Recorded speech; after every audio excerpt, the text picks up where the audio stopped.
What's up guys, f1.4 back at the screen, and today I'm going to review something I haven't really reviewed before on this channel. Well, by something I mean a type of product that I've never really reviewed on this channel before, and that is a lens. I'm going to review a lens. Way, yahoo! Play celebration music in the background.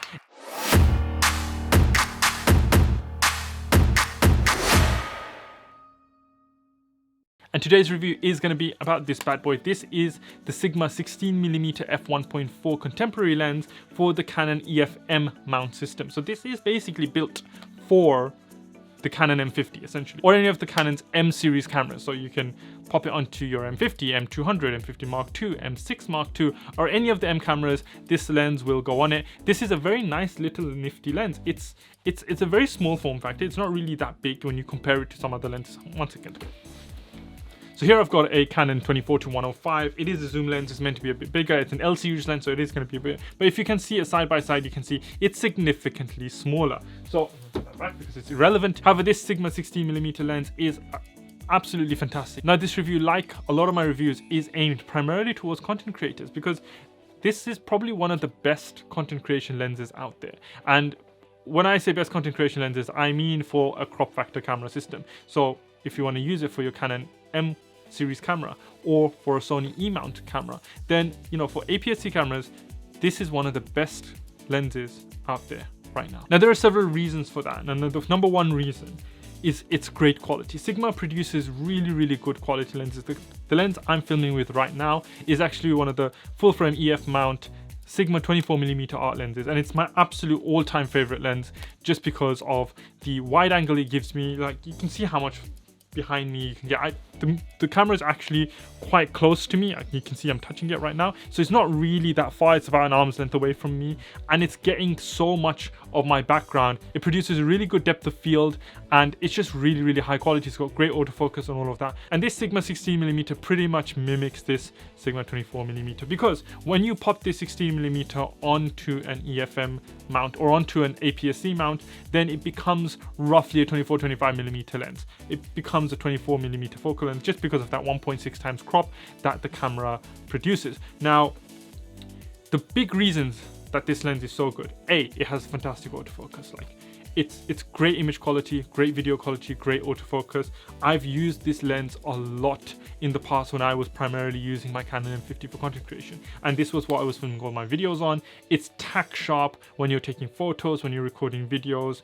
It has that 1.4 aperture, which is fantastic. The 1.4 aperture basically means you get that really nice shallow depth of field, meaning that you get a really good bokeh in your background. If you don't know what bokeh is, then here it is. Bokeh basically means that really good blur in the background. You know, that blurry effect you get in the background. You can get that nice separation in the background from your foreground using this lens because it goes down as low as 1.4. Yes, it's still on an APS-C camera, which basically means that your depth of field isn't going to be as nice as what you'd get from a full frame camera because you don't have that full frame look. However, this does produce that fantastic, nice, juicy, creamy bokeh in the background that you want in both your images and your videos. And like I said, it has fantastic autofocus, so when you are using it wide open at that 1.4 aperture and you're filming things, you are going to get that good quality autofocus, meaning that you're not going to lose track of your subject, you're not going to lose focus of your subject,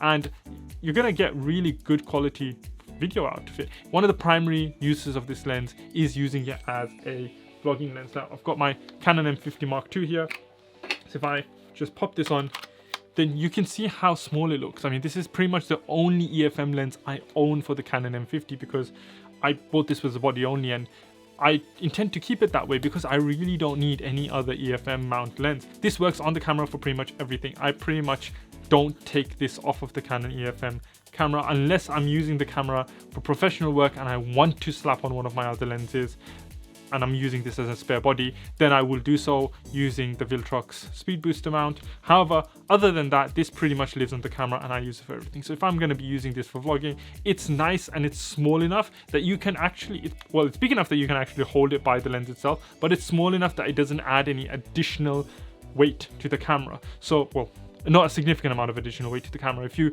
compare it to something like a 16-35, which most people would use for their vlogging, that's a very heavy lens to use on a full frame camera, which adds quite a significant amount of weight. Now, smaller form factor, for an APS-C camera means lighter weight, and you know, you can hold it out and it's just nice and compact, and you can use this as a vlogging rig very nicely, and it produces that really good quality sharp vlogging footage, and then you can use it for pretty much all other types of video work. You know, if you want to film B-roll with it or whatever you want to do with it, for photos and video, this is a really good lens. One of the other benefits of this lens is the fact that yes, it is a prime lens. So I'm just gonna pop this back on, so I don't want to carry the camera. It is a prime lens. Now prime lenses are basically lenses that have a fixed focal length. They don't zoom, right? If you, a 16mm will stay at 16mm. You don't have the option to zoom. So this little ring here, what it does is it's the focus ring, and that's all you need to have on it. So it doesn't have as many moving parts inside of it. So it's a cheaper lens. You can grab one of these used for less than £300 on places like eBay or Gumtree or any other market that you can get it, or use from a camera shop for about a similar price point as well. And it's super cheap. So if you want to invest in something that gives you great quality footage or photos for your APS-C camera, for say the Canon M50, I'm just going to say for the Canon M50, for your Canon M50 or likewise camera, then this is definitely a really good choice. In terms of one of the best lenses for content creation, I would definitely recommend the Sigma 16mm. So if you are somebody who's picked up something like the Canon M50 Mark II, or even picked up something like the new Sony ZV-E10, then I would highly recommend grabbing the Sigma 16mm, because it's available for both the EFM mount and the E mount for Sony. So definitely grabbing one of these is going to be really beneficial, and it's going to let you utilize the maximum capabilities of your camera, because at the end of the day, your lens probably has a bigger role to play in the quality of your pictures and your video than your actual camera does. So yeah, it's definitely a really high quality lens, and I would really highly recommend grabbing one if you have the means to do so.